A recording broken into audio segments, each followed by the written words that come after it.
What's up, guys? Welcome back. So we finally did it. What can I say? ARF 5-part build.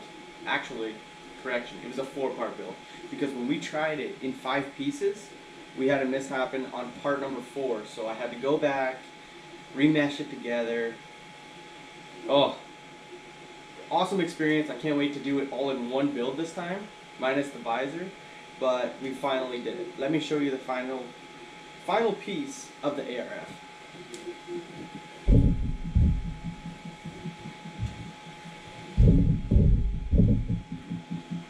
And there it is.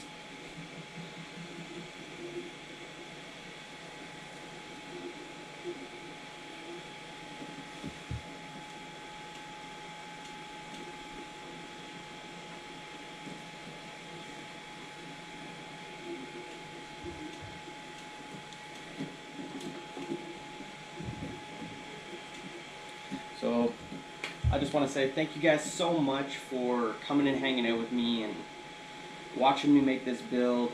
I learned so much from doing this first one, and as we go, we're going to get so much better. I want to give a special shout out to Arion for all of the filament used in this thing. You guys already know I love Arion. Hopefully they know I love Arion, because that's my go-to for helmets. Like, you can see it in the quality. The product looks great, so shout out to them. And most importantly, shout out to you guys. Thank you for watching. Let's build.